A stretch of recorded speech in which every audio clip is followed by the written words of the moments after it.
Alright, hey guys, these are two examples of pure standalone access control systems. Now, this one is the cheap kind of ones you would get on eBay for about, $10, $15 at the most. Or at least the most I would pay for one, because they're not very good. I mean, it's good for 10-year-olds trying to keep mommy and daddy out of their bedrooms by taping this to the wall and putting up a little alarm that they got from Radio Shack. But, if you were to think about using this in your own building or something like that, I would wonder what's wrong with you. I mean, these are really cheap devices. You can see it just takes a little Phillips head screw to unscrew it, and you have access to everything. That's what I'm not really keen on with these standalone devices, is that if you were to rip it off the wall, you have access to everything. So, it's not very good. It's like its own control panel, but, I mean, this is good for a beginner. Now this is a little bit more of an advanced, more of a professional standalone device. This is, I guess if you have like a single door that you want to protect, you don't really have like a building full of them. So there's no real reason to get a system. This one, you can see, again, it's standalone, so it has everything on it. I don't like these personally, so. Yeah, we've used these two on our little access control systems in the past, but I'm going to show you today what we use now. So, it's right here. See, it's so cool. Just kidding, no. You can see that we got rid of the electric strike, but it's still locked. I'll show you how in a minute. This is my personal key fob. Turns green and I get to open it. And excuse the junky mess. It is a magnet now. This holds about 600 pounds, and it is really nice. Get out of its way. So, let's see if we can get the lights. See, light turned back on. And now it opens back up because this is more of a convenience because it is not up to code, I don't think. You cannot use this as a standalone push to exit button, but this is just a fancy motion detector. Now what this is our actual push to exit button, but you don't actually have to push it. You just wave your hand, you can hear the relays going. It's infrared, I think. See the little this little TV right here, this cheap TV that RCA just slapped their name on. You see, ooh, my face looks ugly. This is my ride I work at, and I decided, because you could set a picture for the individual, it shows everything about it, and then their picture. Don't make that fun of that. But yeah, so there's the coin mechanism, of course. That's gonna be hooked up too. Now this is now hardwired into our power supply. This is the power supply right here. It's the Honeywell HPS123. I don't really know much about it because my brother did most of this work, so you gotta give props to him, 22408 Aaron. But yeah, so this is the power supply for the whole setup.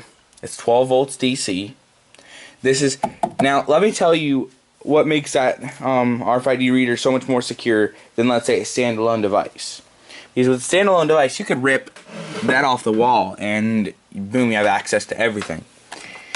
This is pretty much what that RFID reader is. This is like a little keyboard in itself. This is what you would plug a little USB port into so you could program it, program new codes. And by the way, if you want to see my picture a little bit better, there it is. Yeah, I look very ugly in that. But, so this plugs into your keyboard. I couldn't find the cable for it. You see, this is the cable. I would go up and get my GoPro cable, but I'm too lazy. But this pretty much is it. You just pretty much take an RFID chip, tap it, and it's a very cheap, crappy, but it really works well, so that's good. It shows all the valid swipes. It's kind of slow computer, so I mean, it's still reading them, but it does work. This is actually the program that it includes. This is the access control system, which I did not show you yet. This is it right here. I can get into it. There we go. This could be programmed to do up to 4 doors. We only have 2 hooked up right now. I'll show you where the other one is.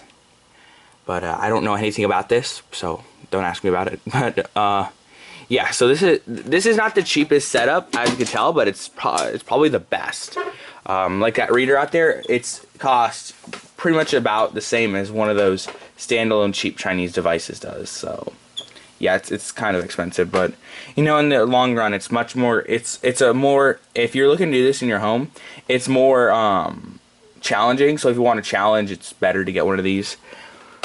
This also has an attendance system too, so once, like, I wish it were like this at work. You just swipe your RFID chip and it clocks you in. Nope, doesn't do that here. I'm out of job. We have to go through the phones. But basic configuration, I'm trying to do this with my left hand, and it's not the easiest right now.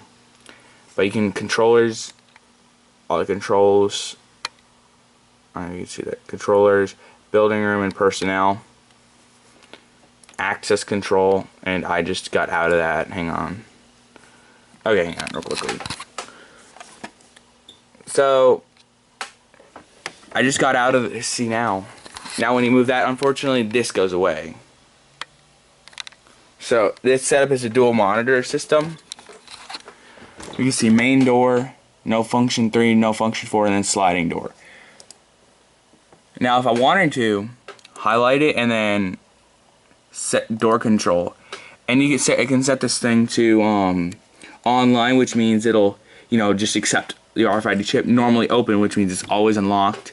Normal close, which means not even your chip can open it. So believe me, I made that mistake before. It's not really fun. But with that being said, let me take my chip over to this one. Now this is a different RFID reader, and I'll show you what it looks like. So this is our sliding glass door. It's not hooked up to anything. I think we're gonna have it hooked up to an alarm system, but I don't know what my brother has up his sleeve. Oh, it looks like it's in a storm or something. But anyways, this is it. This is, I think we got a few of these. These are cheaper than the other ones. Not cheaper quality-wise. They're actually, I think, built a little bit better. But this is outside, so it's been taking the elements very well. This was, I think, only about like $6.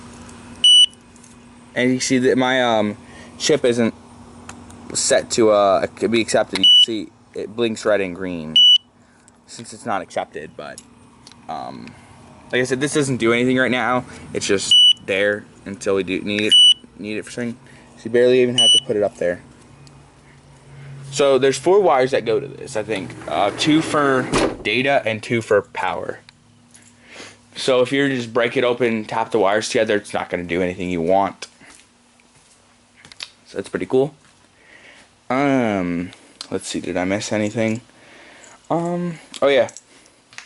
This, by the way, is the old sorry-ass excuse for a magnet that we used for our previous setup. It could hold about 100 pounds of force, but look how freaking small this thing is. Yeah, I know, it's kind of cheap.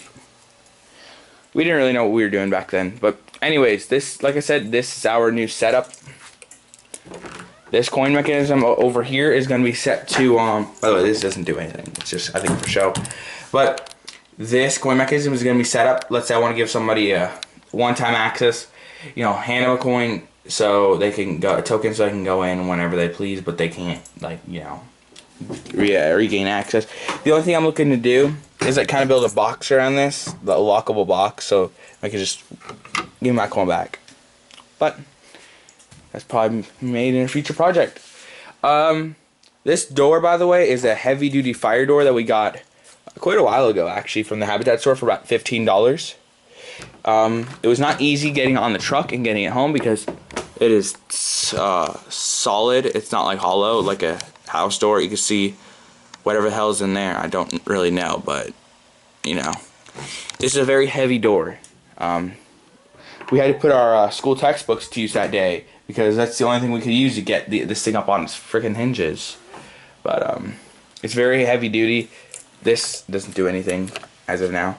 But if you have any more questions about this, feel free to ask. I don't know if I'm going to be able to answer them, just due to the fact that I really don't know what I'm doing here. I mean, I do, but I don't know much about it. So, that being said, thank you for watching, and that is it.